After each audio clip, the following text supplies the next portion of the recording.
하나님께서 구별하신 이 거룩한 날에 함께 하나님 앞에 예배드리기는 이 귀한 축복을 인하여 우리가 하나님께 함께 감사를 드리면 좋겠습니다.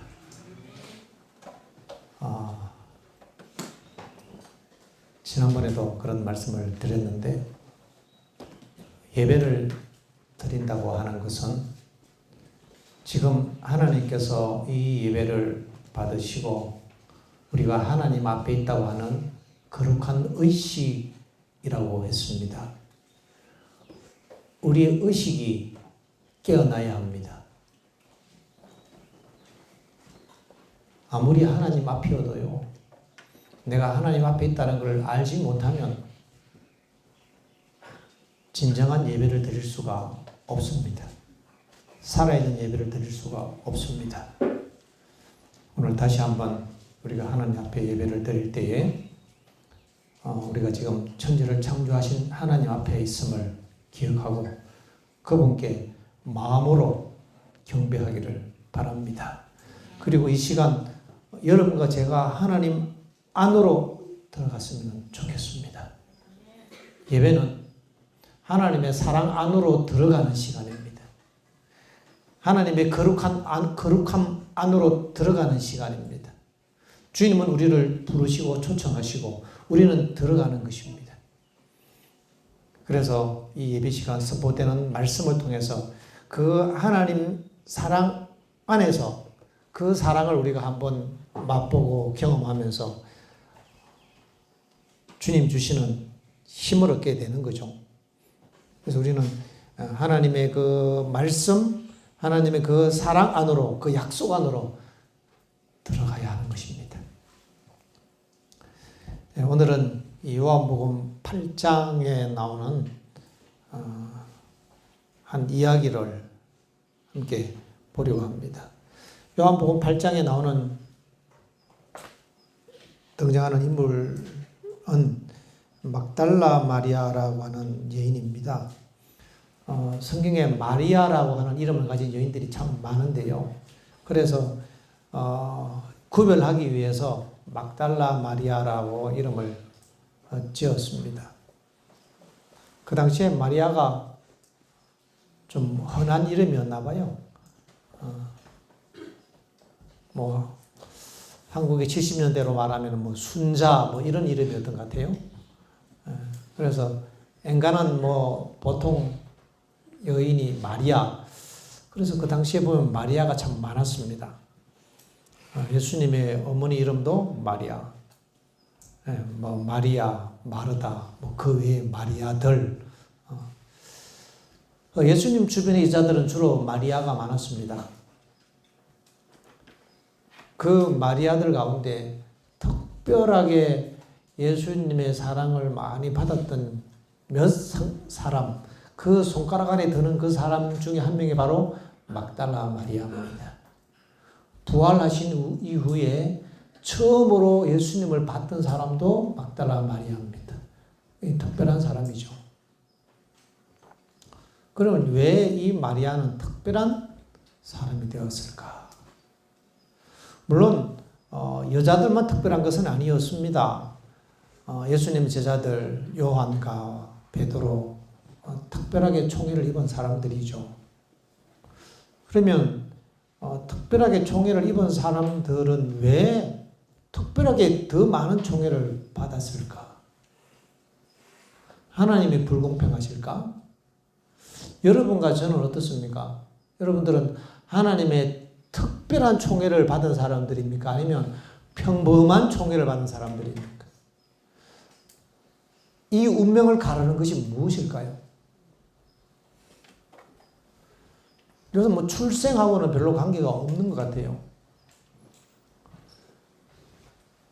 여기에 등장하는 이 막달라 마리아는 그렇게 과거가 아름답지 못한 여인이었습니다.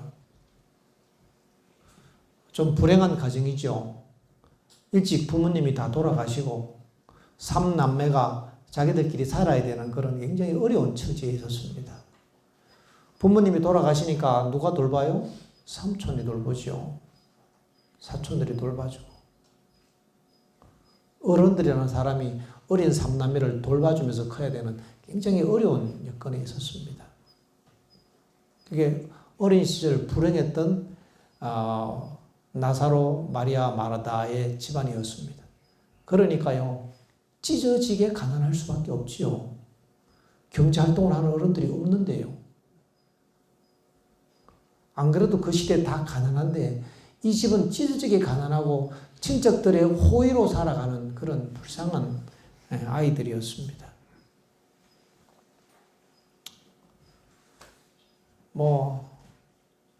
우리보다는 더 불행한 입장이었다고 생각하면 되겠습니다. 그런데 참 불행한 것은 이 어린 삼남매를 돌봐주던 친척 중에 한 명이 마리아를 어릴 때 굉장히 심하게 폭행을 합니다. 그 이후에 이 마리아는 감수성이 예민한 10대 때 절망합니다. 자기는 이미 더러워진 존재라고 자포자기하고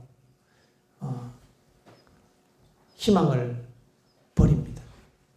나는 가진 것도 없고 부모도 없고 이미 나는 더러워졌고 나는 폭행당했고 사람들이 나를 다 정죄하고 나를 다 싫어할 거야.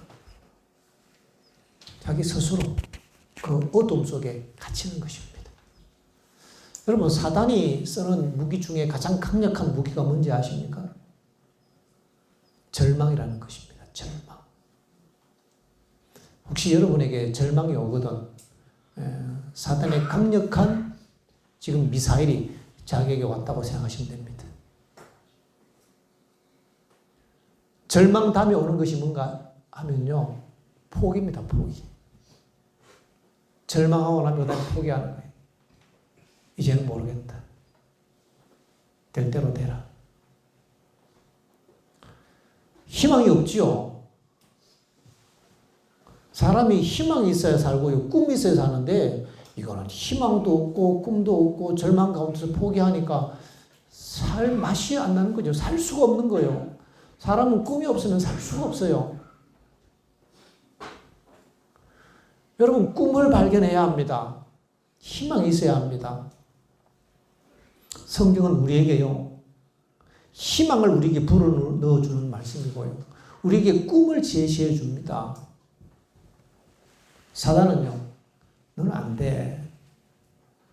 너는 이미 실패한 인생이잖아. 너는 가능성이 없어. 비교해봐라. 현실적으로 네가 남들보다 잘난 게 무엇이고 네가 착한 게 무엇이고 네가 가진 경쟁력이 뭐냐. 너는 이렇게 살았지 않느냐. 우리를 어두움과 실망과 절망으로 몰아넣는 존재가 사단입니다. 사람은요, 죄를 지어서 멸망당하는 게 아닙니다. 뭘 못해서 실패하는 게 아니에요. 절망하고 포기하기 때문에 끝나는 겁니다. 그게 사단이 쓰는 어둠의 무기입니다. 혹시 여러분은 옆에 친구들에게 희망과 용기를 주는 사람입니까? 아니면 실망과 낙담을 주는 사람입니까? 우리는 적어도 우리 주변 사람들에게 희망과 용기를 주고 소망을 불어넣는 사람이 되어야 하는 것입니다. 이것이 하나님의 선교사들이에요. 다른 사람을 실망시키고 절망하게 하는 것, 이것은 어둠의 선교사인 것입니다. 우리는 하나님의 선교사로 빛의 메신저가 되어야 하는 것입니다. 어둠의 메신저가 아니라 빛의 메신저가 되어야 합니다. 한번 돌아보십시오. 지난 한 주를 한번 돌아보시기 바랍니다. 나는 내 주변 사람들에게 빛의 메신저였고 희망과 소망의 메신저였는지, 아니면 그저 불평, 원망, 어두움, 실망, 절망, 이런 것들을 어두움의 메신저였는지 한번 돌아보시길 바랍니다.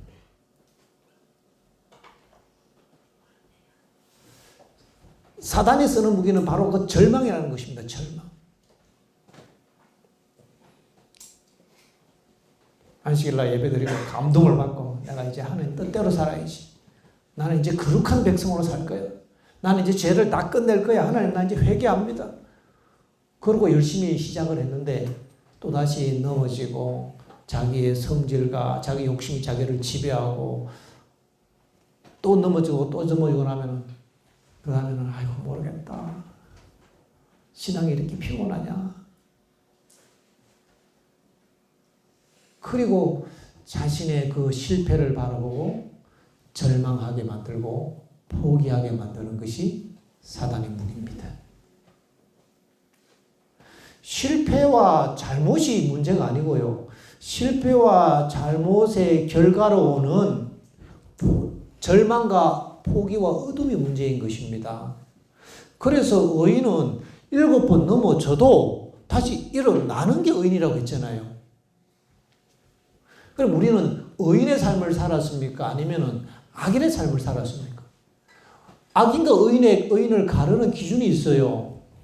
7번 넘어지는 건 의인도 악인도 다 넘어집니다. 근데 또 일어나는 것은 의인이고 자기가 지은 어두움과 죄에 빠져서 절망하는 사람은 악인이 되는 거예요. 왜? 넘어져 있으니까. 어둠에 속해 있으니까 어둠의 자식이지요. 그러나 다시 일어나는 사람은 빛의 자녀들인 겁니다. 여러분 단순해요. 어둠의 자녀와 빛의 자녀를 가르는 그 기준은 단순합니다. 다시 일어나느냐는 거예요. 그런데 다시 일어나기 위해서 우리에게 뭐가 필요하죠? 소망이 필요합니다. 꿈이 필요하다는 거예요. 왜? 우리는 7번 넘어질지라도 이렇게 끝날 인생이 아니다 이 말이에요. 세상이 다 나를 저주하는 것처럼 보여요. 세상이 나를 다 더럽다고 하고 다 나를 정죄하고 내 자신도 내 자신을 정죄하는 그런 상황일지라도 뭐 팩트지요. 뭐 부인할 수 없습니다. 어떤 사람은 그거 자꾸 부인해요. 자기를 속이는 겁니다. 인정해야 합니다. 그렇지만은 하나님은 나를 사랑하신다. 세상은 나를 정죄해도 하나님은 나를 용서하신다. 여러분 이것이 우리가 가지고 있는 꿈입니다. 이런 사람은 절대 절망하지 않고 주저앉지 않습니다. 7번 넘어져도 일어나지요. 내가 넘어져 있어도 하나님은 나를 사랑하시는데 굳이 넘어져 있을 필요가 없잖아. 일어나면 될 것을. 크지 않아요? 괜히 어둠 속에서 하나님은 나를 막 사랑하시지 않을 것 같아. 자기 혼자. 우리는 스스로 제약 가운데 빠져 있단 말이에요. 스스로. 그래서 7번 넘어져도 다시 일어나서 8번 또 일어나고 70번 넘어져도 71번째 일어나다 보면은 배웁니다. 한 가지를 배워요. 야, 하나님은 용서가 끝이 없구나. 하나님의 가슴은 하늘보다 넓구나. 어느 날 이걸 배워야 합니다. 그 얄팍한 깨달음을 갖고 하나님을 평가하려고 하나님 자질하지 마십시오. 내 기준을 가지고 하나님 평가하려고 하지 마십시오. 그건 신성모독입니다. 신성모독. 그렇지 않아요? 우리가 얼만큼 이 염치라는 이름을 가지고 신성모독적인 생각을 하고 살았는지 몰라요. 하나님 앞에서. 우리가 하나님을 배워가면서 하나님이 얼마나 넓은 가슴으로 우리를 사랑하시는지 얼만큼 한없이 우리를 용서하시는지 이거 깨달아가면 그때부터 그 사람은 일어나는 일에 주저하지 않습니다. 우리가 실패하는 이유는요. 실패하기 때문에 실패하는 게 아니고요. 실패한 데서 일어나지 않기 때문에 실패한다는 건 여러분 기억하시기 바랍니다. 성경은 구원의 종교인데요. 구원은 용서로 이르러 오는 것 아니겠습니까? 용서도 받아본 사람이 용서를 하지요. 용서 받아보지 않은 사람은 자기 잣대를 가지고 남을 용서하기가 참 어렵습니다.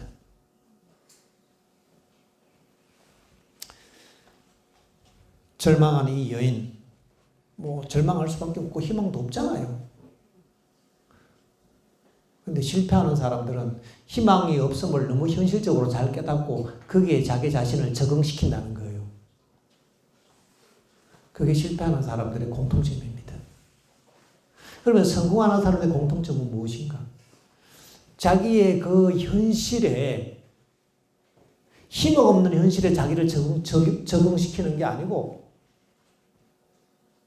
남들이 나를 뭐라고 비난하고 정죄하든지 거기에 내가 연연해 하지 아니하고 오직 하나님이 나를 뭐라고 하시는가? 하나님이 나를 뭐라고 바라보시는가? 그분은 나를 어떻게 생각하시는가? 여기에 초점을 맞추고 살아가는 사람은요, 하나님의 사랑이 한이 없고 그분의 용서가 끝이 없기 때문에 이 사람은 언제나 회복 탄력성을 가지고 팍 일어나서 소망을 가지고 앞으로 전진한단 말입니다. 금방 털어버리고 주님 제가 다시 나갑니다 하고 나가기 때문에 이 사람은 빛의 자녀로 살아가는 거예요. 이것을 우리는 선택하며 살아가야 하는 것입니다. 이런 길이 있음에도 불구하고 이런 얘기를 듣고 배웠음에도 불구하고 나는 희망이 없어 하면 희망이 없어요. 왜? 내가 희망 없음을 선택했기 때문에 그런 것입니다. 구원은 그래서 각자의 몫입니다. 축복은 각자의 몫이지 하나님이 누구는 더 사랑하고 누구는 덜 사랑하는 이런 차원의 문제가 아닙니다. 그런데 막달라 마리아는 절망하고 포기했습니다. 인생을 포기하고 생존을 이제부터는 생존 모드를 위해서 자기를 막 돌리게 됩니다. 그러다 보니까 우울증이 찾아오고 정신분열이 찾아오고 귀신이 들리고 뭐 환청이 들리고 이제 완전히 막 이렇게 몸도 마음도 다 망가져버린 거예요. 예수님께서 그 불쌍한 여인을 고쳐주셨습니다. 귀신을 쫓아주셨습니다. 근데 예수님이 자기를 건져주시고 귀신을 쫓아내줬는데 또 자기는 여전히 넘어지고 실패하니까 나는 안 되는 족속이 같다. 라고 하면서 그는 또 절망하고 그러니까 또 우울증에 빠져들고 또 정신분열이 찾아오고 또 귀신이 들리고 예수님께서 또 고쳐주셨는데 근데 이 여인이 그렇게 하기를요 7번 했습니다. 어떻게 하냐고요? 시대 성경에 보면 예수님은 막달라 마리아는 예수님께서 귀신을 쫓아내는 소리를 7번이나 들었다 나와요. 7 귀신 들렸다는 얘기는 저는 7마리가 들어간 줄 알았는데 7번 들었다 하는 거 보니까요. 7번 반복했던 것 같아요. 귀신이 들어왔다 나갔다 들어왔다 나갔다.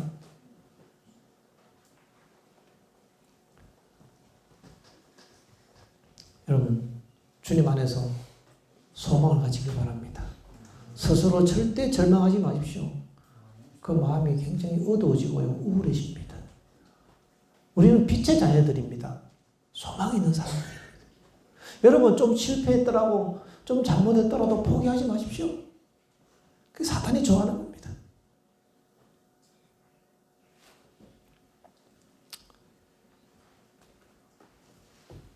어느 날 예수님께서 감람산으로 가시는데 이제 이게 본문 보면 나옵니다.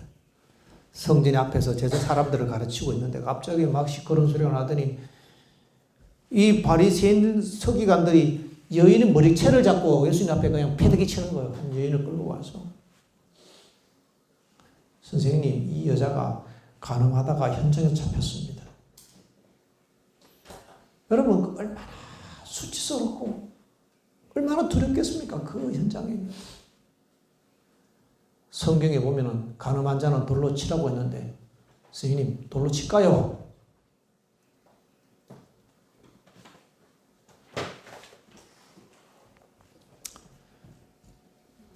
당연히 돌이 날라올 줄 알았죠. 바들바들 떨고 있는 아니 좀 불쌍하잖아요. 너무요. 지난주인가 언젠가 한 번은요 제가 집에 있는데요 고라니가 한 청소년 고라니쯤 돼 보여요. 어른 고라니는 아니고 애기도 아니고 한 중학생 고라니쯤 돼 보입니다. 한 중학생 고라니가요 여기 우리 이게 박생 강아지 두 마리가 얼마나 사냥을 잘하는지 막 두 마리가 막 따라가니까 이 고라니가 도망을 치다가 도망을 못 가고 우리 집으로 내려온 거예요. 그래서 집을 막 뱅뱅뱅 돌고 막 나중에 막 주저앉으니까 가고 막 뒷다리 막 물고 조그만한 개가 그러니까 야는 큰데 강아지는 요만하잖아요. 그래 막 계속 괴롭히니까 막 고라니가 괴로워갖고 우리 집을 쫓아온 거예요. 근데 불쌍한 생각이 들었습니다. 고라니가 가끔씩 우리 적이잖아요. 우리 곡식 대치니까. 근데 너무 불쌍해요. 강아지를 쫓아냈어요. 그랬더니 고라니가 산으로 갔습니다. 된 줄 알았거든요. 오후가 됐더니 또 여러분들이 또 고라니를 몰아갖고 사냥 잘해요. 고라니가 안 되니까 막 비닐하우스 뒤에서 막 우리 집 쪽으로 쫓아오는 거예요. 또 오는 거라. 그래서 제가 가서 이렇게 하니까 또 강아지들이 갔어요. 고라니가 또 이제 산으로 올라가. 또 한 번 이렇게 보니까 막 도망쳐서 개구창에 빠져고 고라니가 막 헥헥 거예요. 그래 쫓아내니까 고라니가 이제 언덕에 앉아갖고 막 이 정상이 아닌 고라니 정상이 아니 이게. 아니 고라니를 강아지한테 쫓기는 그 고라니를 봐도 불쌍한데 그잖아요.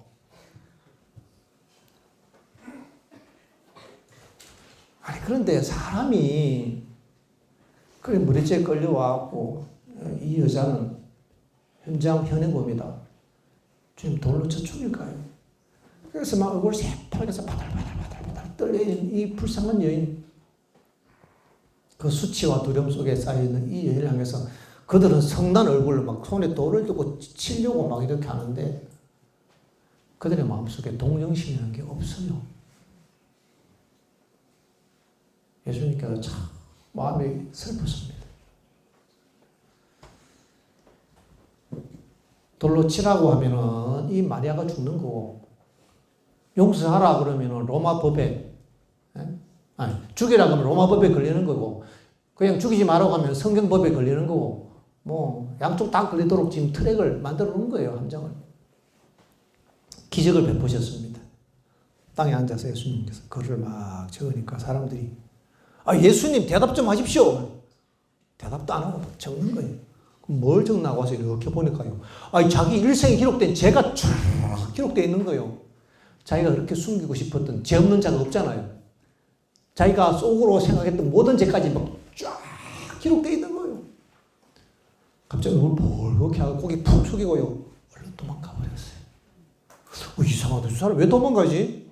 와서 보니까 그냥 얼른 막 고개 숙이고 도망가는 거예요. 얼른. 그 뒤 사람들이 얼마나 궁금하게 도대체 뭐길래 사람들이 갑자기 바뀌지? 와서 보는 쪽쪽 다 얼굴 벌겋게 고개 숙이고 다 도망가는 거예요. 좀 있다가 보니까 한 명도 없어요. 예수님께서 죄 없는 자가 먼저 돌로 치라고 했는데요. 한 명도 없는 거예요.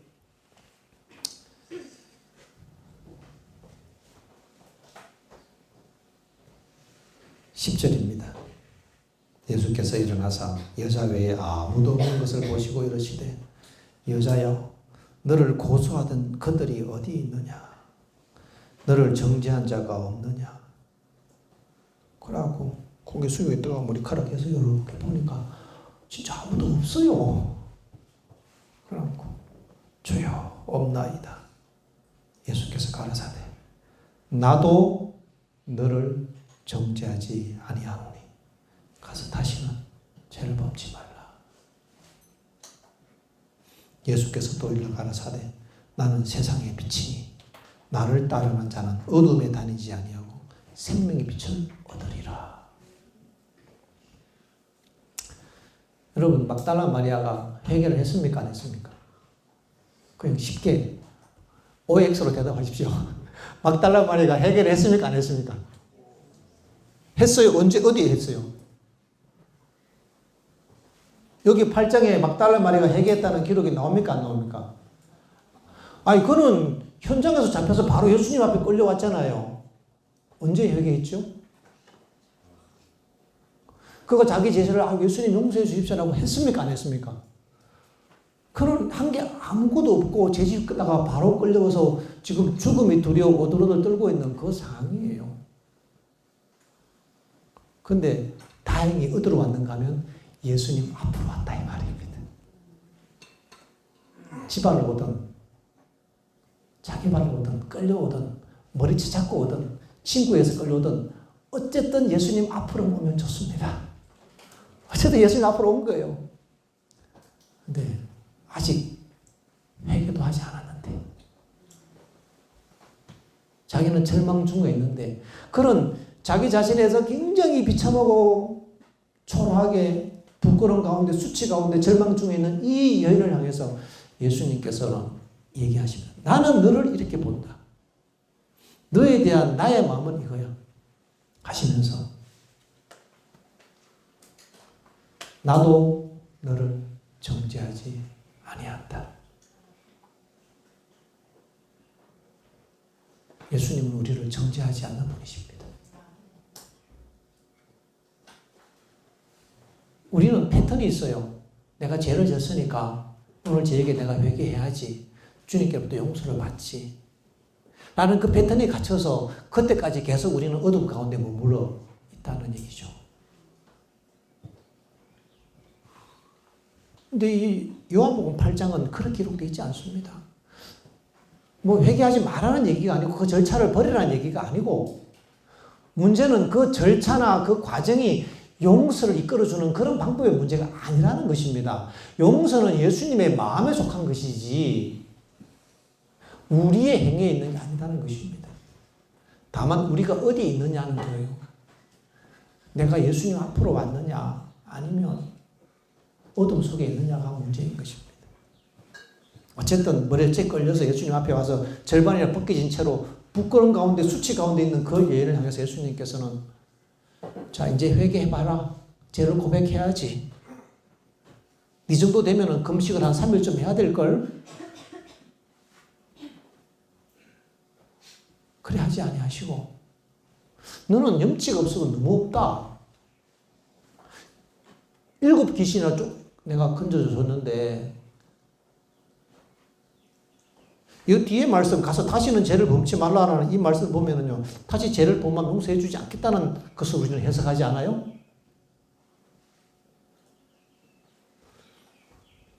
그런데 예수님께서는 그냥 짧게 얘기하십니다. 나도 너를 정죄하지 아니한다. 나는 너를 용서한다. 그 얘기입니다.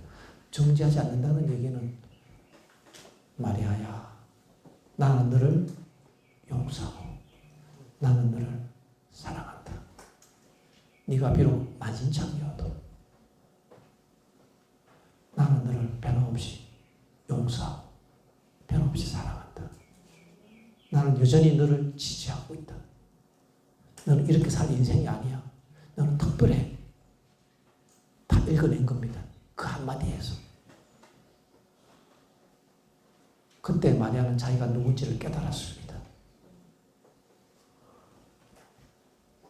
세상에서는 희망 없는 비천한 인생인데 예수님은 나를 사랑하시구나.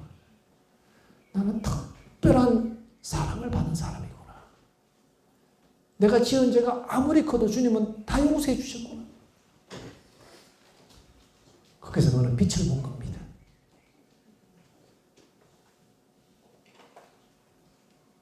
우리를 사랑하시는 예수님의 사랑 앞으로 끌려 나오기를 바랍니다.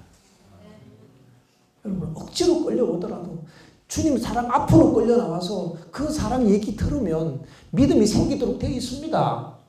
믿음은 들으면서 난다고. 여러분 믿음 없거든 자꾸 교회 나가서 들으십시오. 졸지 말고. 의식이 살아나야지 된다고 했는데요. 깨달아야 합니다. 하나님은 나를 사랑하시는구나. 그분의 용서는 끝이 없구나. 끝이 없어요. 우리의 실패와 우리의 죄가 끝이 없는 것처럼 그분의 용서는 끝이 없단 말입니다. 그러면 어떤 게 더 세겠습니까? 어떤 게 이제 지금 여기 나와요. 끝없이 용서받고 난 다음에 이 막달라 마리아는 그 다음부터는요 정이 딱 떨어져 버렸습니다. 죄에 대해서. 야, 내가 이렇게 살 인생이 아니구나. 여러분, 우리는 이렇게 살다 끌린 인생이 아닌 것입니다. 그냥 아무 생각 없이 막 교회 와서 막 졸기나 하고 뭐 그냥 뭐 놀기만 하고 끝낼 그런 인생이 아니단 말이에요. 살아온 날수만큼 죄가 많을지라도 그렇게 끝낼 인생이 아닙니다. 우리를 향한 하나님의 분명한 목적과 뜻이 있습니다. 무엇인가? 보겠습니다. 요한복음 잠깐만요. 요한복음 성경을 찾아야겠습니다. 우리를 향한 주님의 분명한 뜻이 있는데 요한복음 6장입니다. 6장 40절 보십시오. 6장 40절 자 보겠습니다. 아버지의 뜻은 아들을 보고 믿는 자마다 영생을 얻는 이것이라. 우리를 향한 하나님의 뜻과 계획은 뭔가 하면 예수님 믿고 뭘 믿는다고요? 예수님 믿는데 예수님 뭘 믿냐고요? 그분의 용서는 끝이 없다는 걸 믿으란 말이에요. 그분의 사랑은 끝이 없다는 걸 믿어야 한다는 얘기입니다. 아들을 보고 뭘 믿냐고. 아, 저분은 하나님 아들이구나. 우리 위에 죽었대. 뭐 요 정도로 믿어갖고는 안 되고요. 그냥 그거는 머리로 슉 하고 지나갑니다. 그게 아니라 우리의 가슴이 뚫려야 하는 거예요. 가슴이. 아, 주님의 사랑은 끝이 없구나. 이걸 깨닫고 나면요. 이걸 믿으면 그때부터 우리 안에 영생이 시작되는 겁니다. 주님께서 우리 같은 무 같은 인생을 사랑하셔서 영생을 주고 하나님 자녀로 빛의 자녀들로 살게 하기를 원하시는 게 하나님의 뜻이잖아요. 그러니까 우리가 그냥 이렇게 살다가 마칠 인생이 아닙니다. 세상 사람들이 우리에게 뭐라고 하든지 세상적인 잣대로 평가할 때 우리가 가치가 어떻든지 그건 아무 상관이 없습니다. 하나님이 나를 뭐라고 보시는가? 예수님 나를 어떻게 생각하시는가? 우리는 예수님 안에서 우리가 소망과 꿈을 가져야 하는 것입니다. 여러분, 예수님 안으로 들어가십시오. 그게 살 길입니다. 예수님의 그 사랑 안으로 들어가면 너희가 내 안에 있으면 내가 너희 안에 있으리라. 그러면 열매를 저절로 맺나니 열매는 저절로 맺어지는 거예요. 이제 이 막달라 마리아가요. 정이 확 떨어져 버려서 이제는요. 죽을 때까지 갔잖아요. 극한 상황까지 갔잖아요. 이미 죽어봤잖아요. 인간이요. 죽어봐야 정신 차린다니까요. 고생 좀 덜하고 예수님 잘 믿으면 얼마나 좋겠습니까? 예? 여러분 지금 아이고 목사님 그런 얘기 하지 마십시오. 내가 젊은 날 좀 시컷 놀고 세상 즐기다가 나중에 좀 그때 가서 예수님 회개하고 예수님 믿을래요. 뭐 괜찮아요. 아마 극한의 경험을 할 겁니다. 구원받으려면. 확실합니다. 구원받으려면 그렇게 하면요. 극한의 경험 하도록 되어 있어요. 안 그러면 구원 못 받아요. 한번 죽어야 정신 차리거든요. 인간은요. 제가 그런 사람 봤습니다. 제가 부석교회에서 목회할 때 그런 얘기 어째 한번 했지요. 교인들이 저 동네 저 할아버지가 옛날에 교회 나오는데 교회 안 나와. 너 방문 좀 가래요. 그래서 제가 이제 뭐 교인들이 가라니까 갔지요. 갔더니 막 찬바람 불어서 막 소금 막 뿌리더라고요. 나한테 소금을 세상에. 옛날에 교회 다녔다는 사람이 소금을 막 뿌리더라니까 가라면서 막 이래요. 그래 난 기분 나빠. 내가 원하 봐라. 내가 아쉬운 거 뭐 있는데? 하면서 내가 나와버렸어요. 내가 아쉽나 지가 아쉽지 이러면서 나와버렸거든요. 그런데 제가 이제 그 교회를 떠나기 위해 저 부추마을 부흥회 불러서 갔거든요. 갔더니 그 사람이 제일 앞자리에 앉아 있는 거예요. 그 저한테 소금 뿌렸던 그 할아버지가. 그러니까 사람들이 하니 기적이 일어났다는 거예요. 왜 무슨 기적이 일어나냐고 하니까 이 사람이 어느 날 저에게 술 한잔 먹고 오토바이 타고 가다가 또랑창에 치덕해갖고 오토바이에 눌려갖고 거기서 이제 목숨이 까딱까딱 이제 죽는구나. 죽음이 온 거예요. 그러니까 이제 내 죽는다고 생각하니까 일생이 막 이제 필름처럼 쫙 지나가잖아요. 자기도 양심이 있으니까 알 거 아니에요. 하나님이 누군지도 알고 옛날에 교회 열심히 다녔다는 거예요. 거기서 그 할아버지가 막 하나님 한 번만 살려주시면 내가 회개하고 잘 믿겠습니다. 한 번만 살려주십시오. 그래 기도를 했는데 아니 밤중에 누가 갑자기 지나가더니 그거 뭐예요? 하면서 뭐 어떻게 할 거냐고 그 사람 얻고 병원에 가서 살았대요. 그럼 그 다음부터는요 자기 벌로 교회 와갖고 매일 짜라하지 않고 설교 열심히 듣더라고요. 제 앞에서 옷 뿌리더니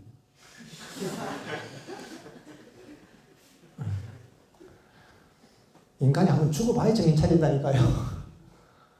할아버지 한번 죽었잖아요. 그죠? 아니 고생 덜하고 예수님 믿으면 얼마나 좋습니까? 하나님 우리가 좀 고생 덜하고 세상 재미 봐봐야 결국 세상 재미 따라갔던 막 따라 말이야 뭐 결국 뭐 몸과 마음 다 망가졌잖아요.